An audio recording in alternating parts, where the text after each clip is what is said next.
नमस्कार दोस्तों, स्वागत है आप सभी का आपके अपने यूट्यूब चैनल स्मार्ट स्टडी में। अब आज की ताज़ा अपडेट में हम देखते हैं कि झारखंड प्रशिक्षित प्राथमिक शिक्षक संयुक्त प्रतियोगिता परीक्षा 2023 के लिए नोटिफिकेशन आ गया है। ठीक है, यहाँ पे हम देख सकते हैं कार्मिक प्रशासनिक सुधार के द्वारा। ठीक है, यहाँ पे परीक्षा शुल्क जो रखा गया 100 रुपये रखा गया है। ठीक है, और जो भी SC ST से कैंडिडेट जो आते हैं उनके लिए 50 रुपये लगेगा और जनरल के लिए 100 रुपये लगेगा। ठीक है, इसके अलावा देखते हैं जो भी परीक्षा फ़ी होगा वो आपके लिए नॉन रिफंडेबल होगा।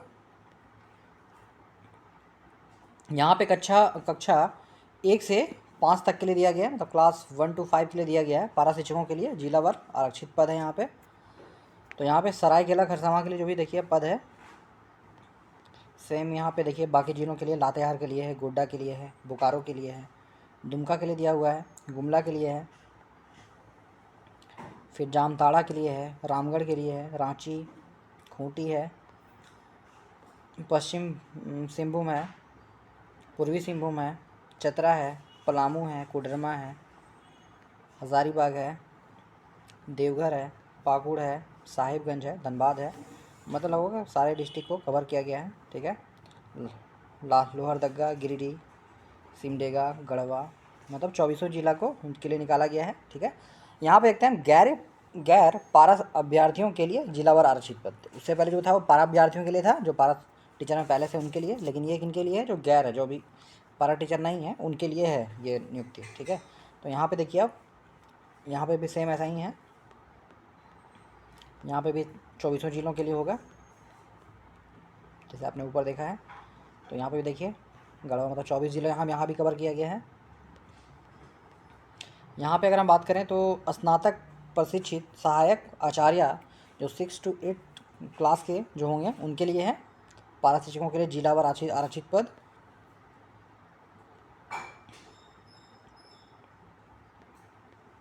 तो आप देख सकते हैं यहाँ पे सभी जिलों को यहाँ भी कवर किया गया है, मतलब सारे जिलों के लिए निकला हुआ है।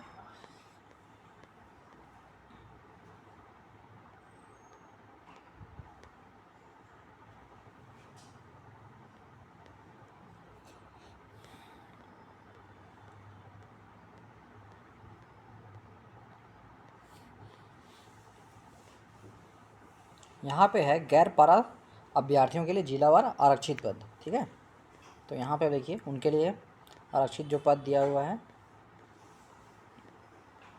इसके बाद नीचे हम क्वालिफ़िकेशन देखेंगे, क्या क्वालिफ़िकेशन इसमें मांगा है। कास्ट सर्टिफिकेट रेसिडेंशियल के बारे में देखते हैं, कब से इसका क्या होने वाला है, किस मोड में एग्ज़ाम रहेगा, ये भी आगे हम डिस्कस करेंगे। देख सकते हैं आप।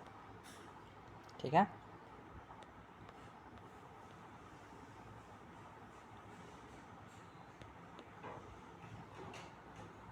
यहाँ पे आप देख सकते हैं जो मिनिमम क्वालिफ़िकेशन चाहिए इसके लिए वो है प्राथमिक शिक्षक कक्षा 1 से 5 में इंटरमीडिएट प्रशिक्षित सहायक आचार्य की नियुक्ति हेतु जो अभ्यर्थी मान्यता प्राप्त संस्थान से +2 या उच्चतर माध्यमिक अथवा इसके समकक्ष परीक्षा में उत्तीर्ण हो एवं मान्यता प्राप्त संस्थान में से प्रतिशत और निम्नलिखित शर्तों को पूरा करते हों। ठीक है, मतलब इनमें 50% चाहिए आपको मिनिमम, +2 उत्तीर्ण या फिर उच्चतर माध्यमिक से होना चाहिए। और यहाँ पे क्या होना चाहिए, 2 वर्ष का डिप्लोमा यहाँ पे चाहिए और न्यूनतम जो है 45% होना चाहिए। साथ ही साथ आपके लिए 50% अंकों के साथ +2 उत्तीर्ण और 4 वर्षीय प्रारंभिक शिक्षा शास्त्र में स्नातक, मतलब BLED मांगा गया है यहाँ पे। इसके अलावा या तो फिर आपके पास द्विवर्षीय डिप्लोमा होना चाहिए, चाहे किसी भी नाम से जाना जाता हो। ठीक है, अथवा वर्ष 1 से 5 के लिए न्यूनतम 50% अंकों के साथ B.Ed, द्वितीय वर्ष B.Ed, B.Ed विशेष शिक्षा। ठीक है, ये सब कोई भी आपके पास सर्टिफिकेट होना चाहिए, तभी आप इसके लिए एप्लीकेबल होंगे। इसके अलावा देखते हैं न्यूनतम शैक्षणिक योग्यता किनके लिए सरकार द्वारा मान्यता प्राप्त संस्था से, तो स्नातक प्रशिक्षित सहायक आचार्य कक्षा 6 से 8 गणित एवं विज्ञान शिक्षक के लिए यहाँ पे वैकेंसी है। तो उसके लिए क्या मांगा गया है, तो उसके लिए आपके लिए क्या क्वालिफिकेशन होना चाहिए, तो उसके लिए जो अभ्यर्थी मान्यता प्राप्त संस्थान से +2 या उच्चतर, ठीक है सेम चीज़ है। इसके अलावा इनके पास क्या होना चाहिए, न्यूनतम 50% अंकों के साथ आवेदित विषय में स्नातक होना चाहिए, मतलब जिस विषय से भी आप अप्लाई किए हों उस विषय में आपका 50% से मार्क्स आपका एवव होना चाहिए। शिक्षा शास्त्र में 1 वर्षीय स्नातक होना चाहिए। ठीक है, मतलब 1 वर्षीय बीएड कोर्स होना चाहिए उसके लिए, ठीक है, जो कि 45% उसका मिनिमम होना चाहिए परसेंटेज। और लेकिन ये क्या है, विनियम 2002 के अनुसार उपरोक्त प्रशिक्षण सत्र दिनांक 31/5/2009 तक में सम्मिलित हो चुके हैं। यहाँ पे देखिए अब सैलरी भी दिया हुआ है कि लेवल 5 का सैलरी रहेगा इन लोग का।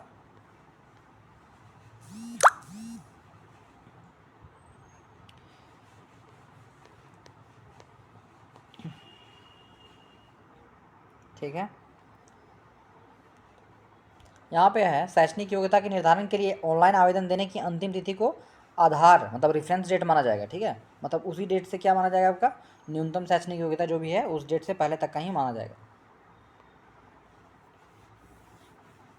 अभ्यर्थी जिस विषय समूह से शिक्षा पात्रता परीक्षा उत्तीर्ण होंगे उसी विषय समूह में राज्य स्तरीय मेधा सूची के आधार पर सहायक आचार्य नियुक्ति के पात्र होंगे। ठीक है, मतलब जिस विषय से भी आपने पूरा किया है अपना डिग्री को, स्नातक और बीएड को, उसी डिग्री पे आपको पात्रता, उसी के बेसिस पे आपका मेरिट लिस्ट बनेगा। ठीक है, जो एग्ज़ाम आपका होगा वो उसका भी मोड दिया होगा यहाँ पे, सीबीटी मोड में आपका एग्ज़ाम होना है। ठीक है, यहाँ पे जो न्यूनतम एज का जो गणना किया जाए, न्यूनतम उम्र की सीमा जो है रखी गई है वो 1/8/2023 है, और अधिकतम उम्र की सीमा गणना 1/8/2019 तक के लिए रखी गई है। ठीक है, आपका मिनिमम एज 21 होना चाहिए, और जनरल कैटेगरी के स्टूडेंट के लिए है 40 ईयर्स उनके लिए मैक्सिमम है, और जो अत्यंत पिछड़ा वर्ग में आते हैं उनके लिए 42 है, महिला के लिए 43 रखा गया है, SC/ST के लिए 45 वर्ष रखा गया है। ठीक है,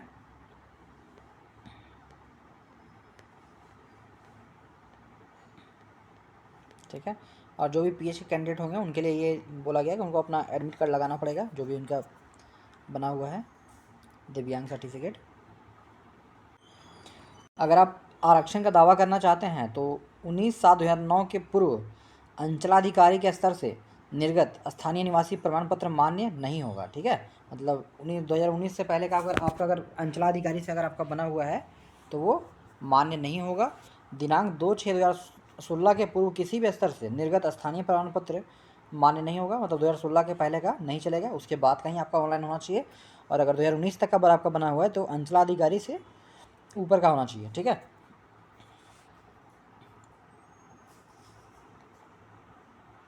यहाँ पे देखिए इंपॉर्टेंट लिखा हुआ है, पिता पति के आधार पर निर्गत स्थानीय निवासी प्रमाण पत्र मान्य होंगे। पति के आधार पर निर्गत स्थानीय निवासी प्रमाण पत्र एवं अन्य प्रमाण पत्रों में अभ्यर्थी का नाम भिन्न होने पर प्रमाण पत्रों की जांच के दौरान इस संबंध में शपथ पत्र समर्पित करना अनिवार्य होगा। चलिए, ये अच्छी बात है। जाति प्रमाण पत्र में यहाँ दिया गया है, झारखंड राज्य के जो SC/ST हैं उनके लिए अनुमंडल के उपायुक्त अनुमंडल पदाधिकारी के स्तर से निर्गत जाति प्रमाण पत्र जिसका मानक प्रपत्र परिशिष्ट 1 पर आधारित है।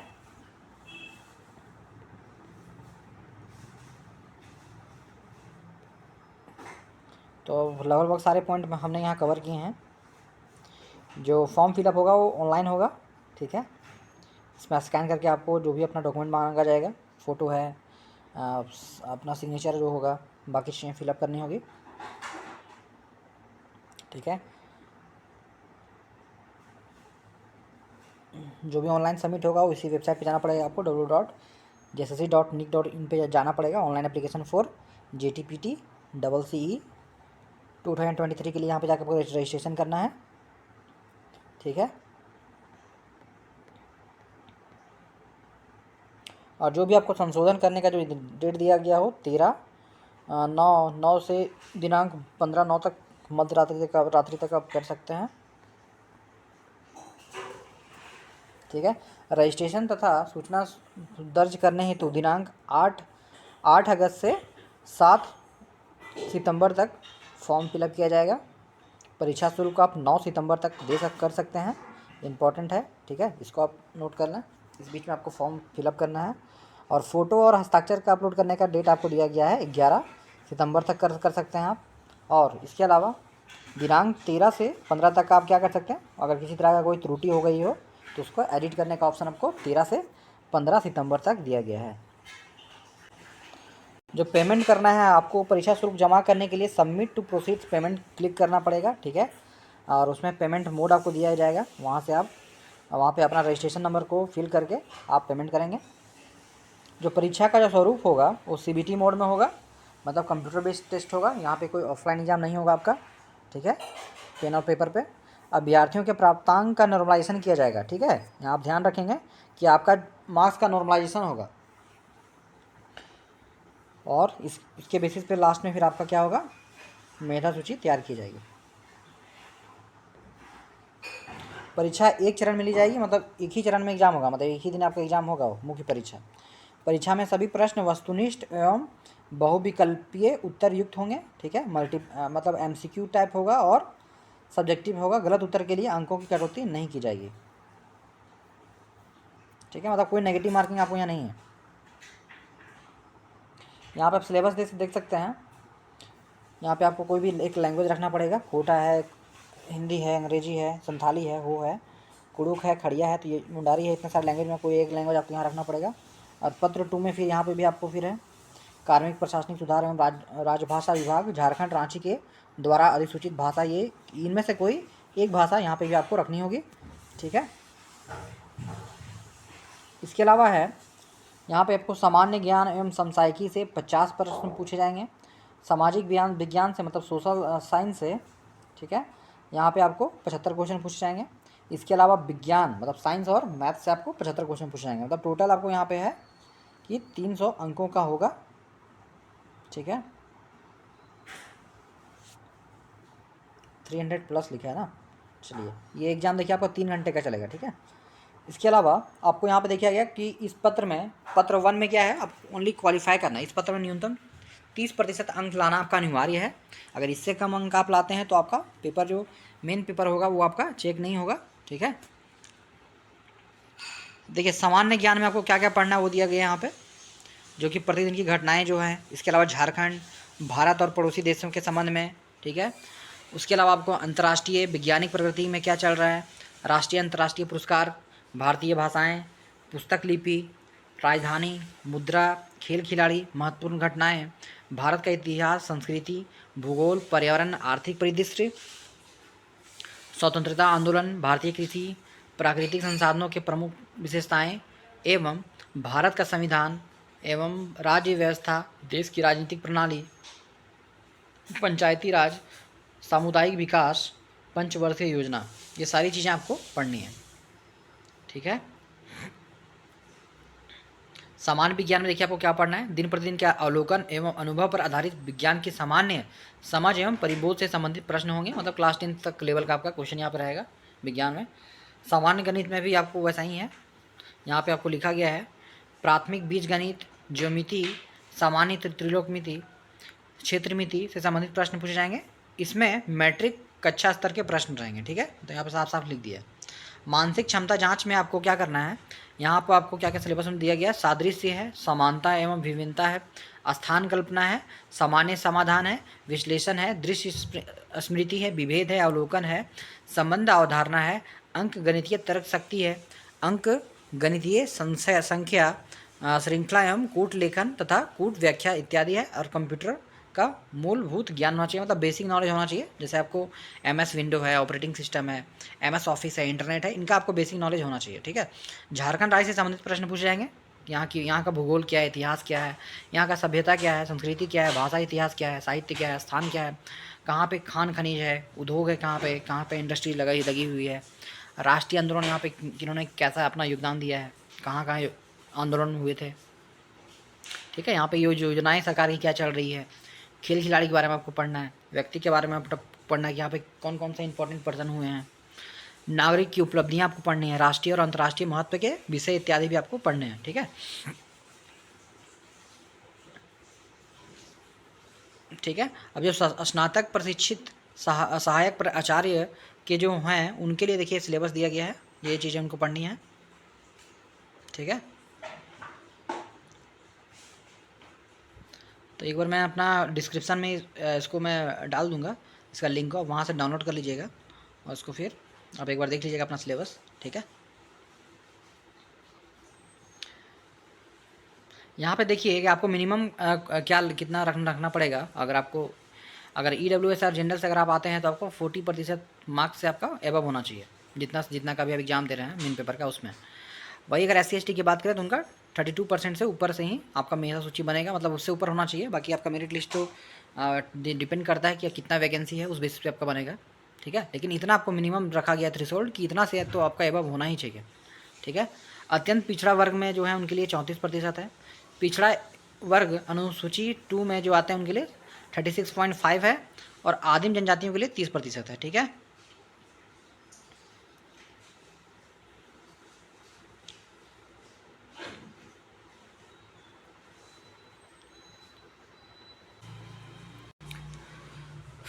तो आशा करता हूँ कि आप लोगों को सारी बातें यहाँ समझ में आ गई होंगी, जितने भी आपके डाउट्स हैं वो क्लियर हो गए होंगे, ठीक है। और भी कहीं आपकी किस तरह की कोई क्वेरी होगी तो आप मुझे कमेंट बॉक्स में पूछ सकते हैं, मैं उसका जवाब दूंगा।